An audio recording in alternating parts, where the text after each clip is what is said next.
Hi guys, तो कैसे हैं आप सभी लोग। तो याद है किसी जमाने में मैंने एक वीडियो बनाई थी डेथ नोट की अल्टरनेट एंडिंग पर। उस पर आपका प्यार देख के दिल खुश हो गया बॉस। मतलब एक बात तो साफ है, मेरी जनता को डेथ नोट से अलग ही लेवल का प्यार है। आप सभी ने उस मांगा का पार्ट 2 मांगा, लेकिन वो बना ही नहीं था तो मैं ये लाया, जिसमें एक नए कीरा की एंट्री होगी और पिछली बार की तरह ही मैं इसे एक्सप्लेन नहीं बल्कि डब करूंगा। तो चलिए शुरू करते हैं। तो लाइट को मरे हुए काफी समय बीत चुका है। ryuk अब अकेला शिनिगामी वर्ल्ड में बैठा बोर हो रहा है। तभी वहां पर मिडोरा नाम की एक शिनिगामी आती है, जिसने एक extra death note shinigami king से 13 एप्पल देकर ली थी। वो ryuk के पास आकर उससे कहती है, मैं तुम्हारी तरह कामयाब नहीं रही ryuk, नोटबुक वापस लोगे? हाँ वो तो लूंगा ही, पर उससे पहले क्या तुम मेरी वो खास चीज लेकर आए हो? जरा रुको, ये लो।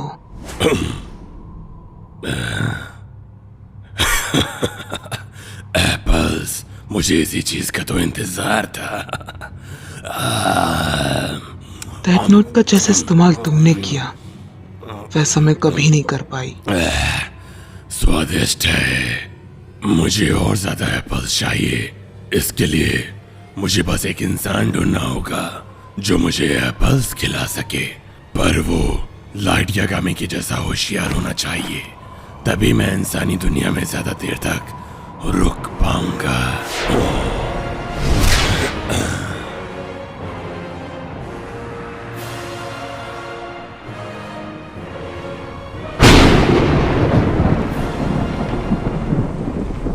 मई 2019, तनाका का घर।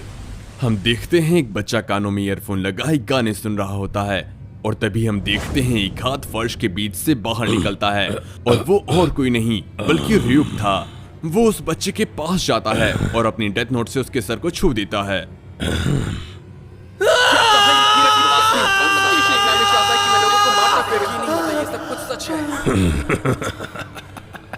उस बच्चे को डेथ नोट से रिलेटेड सारी बातें याद आने लगती हैं, और कुछ देर बाद चीजें नॉर्मल होती हैं, और वो बच्चा कहता है, 2 साल हो चुके हैं, है ना ryuk?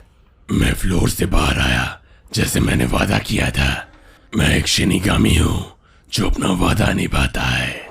बेशक तुम अपने वादे को निभाते हो मौत के देवता, वरना मैं तुम्हारे साथ कभी काम नहीं करता। बिल्कुल। सीन चेंज होता है और उसके बाद हम देखते हैं 2 साल पहले का flashback. Minoru Tanaka top score फिर से। अरे वाह, वो भी लगातार 3 साल। ये पूरी जापान का सबसे स्मार्टेस्ट मिडिल स्कूल स्टूडेंट है, लेकिन वो अपना 100% नहीं देता। फिर हम देखते हैं तनाका को, जो कि पार्क में बैठा अपने नंबर्स देख रहा होता है, लेकिन तभी अचानक उसके सर पर एक बुक आकर गिरती है और वो चिल्लाता है, आउच! ये क्या था? अब ये तुम्हारी है।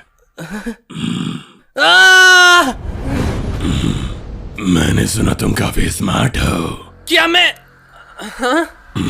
पर तुम्हारे टीचर्स तो कह रहे थे कि तुम 3 साल से टॉप पर हो, इसीलिए तुम जापान के स्मार्टेस्ट मिडिल स्कूलर हो। नहीं नहीं, ऐसा नहीं हो सकता। 3 साल लगातार टॉप पर। शायद तुम IQ टेस्ट की बात कर रहे हो। वो दिमागी टेस्ट जैसा होता है, पर टीचर्स हमें रिजल्ट नहीं बताते। यार, इस स्कूल की प्रॉब्लम क्या है? अगर मुझे टेस्ट में अच्छे नंबर्स मिले हैं तो उसकी वजह है मेरा दिन भर IQ टीवी शोज देखना और अपने फोन में ज्यादातर ब्रेन गेम्स खेलना। स्मार्ट तो वो होता है जो फ्यूचर की आने वाली प्रॉब्लम्स को समझकर उसे सॉल्व कर सके। किसी टीचर के कह देने से या IQ टेस्ट से ये फैसला करना बेवकूफी है। तो क्या तुम बेवकूफ हो? मैं तो बस एक स्टूडेंट हूँ, पर मैं इतना भी बेवकूफ नहीं। शायद मैं थोड़ा अच्छा हूँ क्विज या IQ गेम्स जैसी चीजों में। क्या तुम थोड़ा सा? शायद तुम्हारे जैसा कोई मुझे सूट करेगा। सूट करेगा इसका मतलब है? और वैसे तुम हो क्या चीज? तुम सच में बहुत डरावने हो। हमारा यहाँ बात करना ठीक नहीं, चलो तुम्हारे घर चलते हैं। बिल्कुल नहीं, मैं नहीं ले जा सकता। डरो मत, तुम्हारे अलावा मुझे कोई नहीं देख सकता।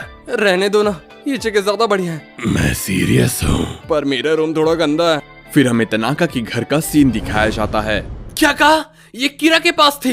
हे, इतना चिल्लाओ मत। लोग मेरी आवाज नहीं सुन सकते पर तुम्हारी सुन सकते हैं। मतलब यकीन नहीं होता, तुम्हारा मतलब वही कीरा जिसने अचानक से जापान के क्राइम रेट्स घटा दिए थे। कमाल है, तुम्हें उसके बारे में काफी कुछ पता है। ये तो सबको पता है, हमें हिस्ट्री में उसके बारे में पढ़ाया जाता है।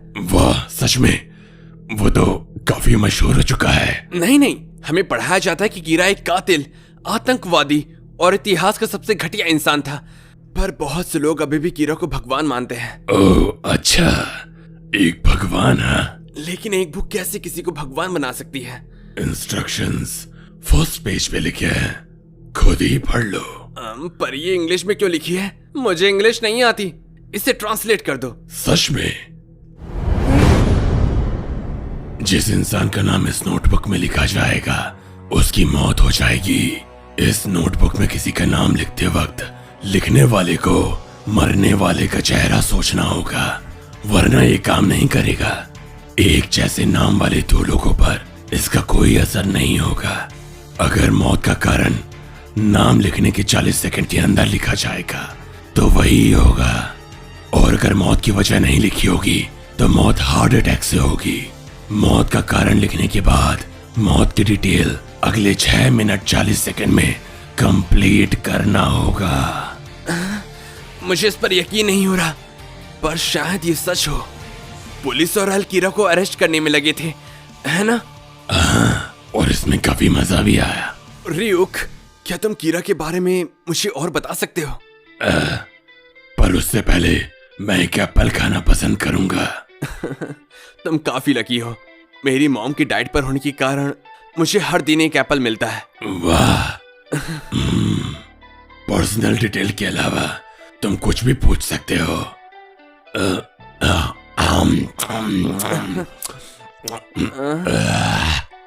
यम्मी। तुम कभी सीरियस क्यों नहीं रहते?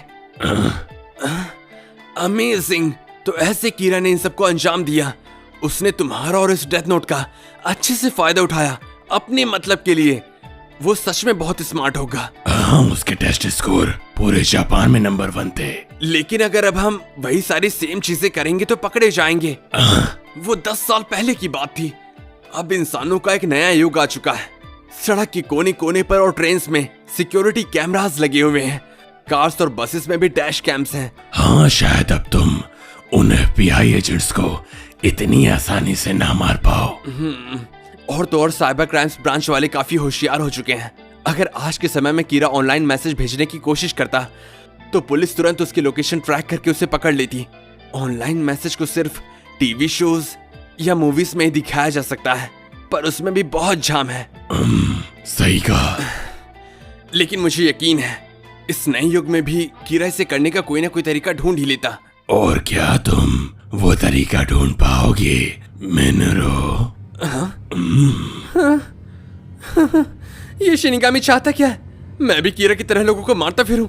ये कोई मजाक थोड़ी है। बिल्कुल नहीं, मैं इस डल्ली बुक का इस्तेमाल नहीं कर सकता। अगर मैं ये नोटबुक किसी और को दे दूं या रियुक को वापस लौटा दूं तो? कीरा ने भी तो इसे रियुक को वापस दिया था। नहीं, अगर मैं इसे रियुक को वापस करता हूं तो शायद वो फिर किसी और को ढूंढेगा। एक नोटबुक जिससे सिर्फ लोगों को मारा जा सकता है, ये मेरे क्या काम आ सकती है? कई घंटों से तुमने कुछ भी नहीं कहा, क्या हुआ? हाँ, मैं एक ऐसा इंसान हूँ जो सोचता है और तब तक सोचता है जब तक उसे उसका सही जवाब न मिल जाए। बिल्कुल, तुम एक क्विज किंग जो हो। रियुक, मुझे 2 सवालों के जवाब चाहिए। पहला, क्या मेरे अलावा और भी लोग तुम्हें देख सकते हैं? बिल्कुल, मैं हर उस इंसान को दिखाई दूंगा जिसने अतीत में इस नोटबुक को छुआ था जब मुझसे ये गलती से इंसानी दुनिया में गिर गई थी। तुम श्योर हो ना? मेरे ख्याल से पहले जिन लोगों के पास ये डेथ नोट थी और उन्होंने इसकी ओनरशिप को छोड़ दिया, वो मुझे नहीं देख सकते, लेकिन वो लोग जिन्होंने इसे सिर्फ छुआ था वो अब भी मुझे देख सकते हैं। एक और सवाल, एक शिनिगामी को हमेशा डेथ नोट के मालिक के साथ रहना पड़ता है, क्यों है ना?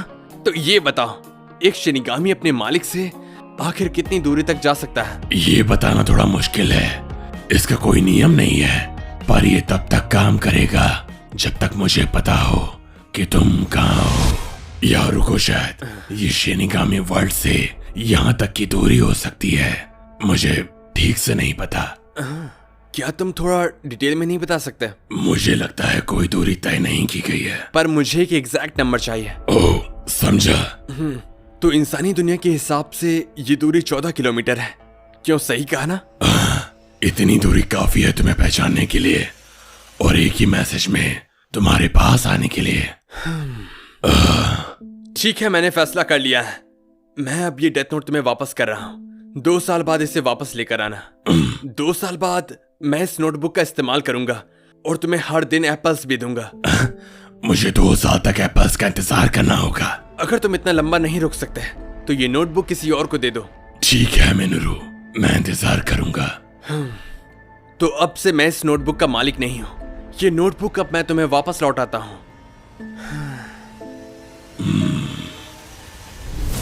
तो ये सब हुआ था। मैंने 2 सालों तक एप्पल्स का इंतजार किया है। मैं अपने उसी प्लान का इस्तेमाल करूंगा जो मैंने 2 साल पहले सोचा था। प्लान? हाँ, और मेरे प्लान के मुताबिक मैं इस डेथ नोट को बेचने वाला हूँ। बेचने वाले हो? तो इसी के साथ ये एपिसोड यहीं खत्म होता है। इस सीरीज में टोटल 3 एपिसोड होंगी। पहला एपिसोड यहीं खत्म हो चुका है और अगला एपिसोड मैं जल्द से जल्द लाने की कोशिश करूंगा। उम्मीद है कल ही ले आऊं, लेकिन इसके लिए मुझे ज्यादा से ज्यादा लाइक चाहिए और उम्मीद है कि आप लोग ये कर देंगे। तो तब तक के लिए आप कमेंट करके मुझे ये बताइए कि आपको ये एपिसोड कैसा लगा। जानता हूं ये सीरीज काफी लोगों ने ऑलरेडी एक्सप्लेन कर रखी है, बट मैं कुछ अलग कर रहा हूं। मैंने इसमें काफी लोगों को ऐड किया है। अगले एपिसोड में आपको पता चल जाएगा। तो अगर आपको मेरा ये हार्ड वर्क पसंद आ रहा हो तो वेट करिएगा। मिलते हैं नेक्स्ट एपिसोड में, तब तक के लिए गुड बाय।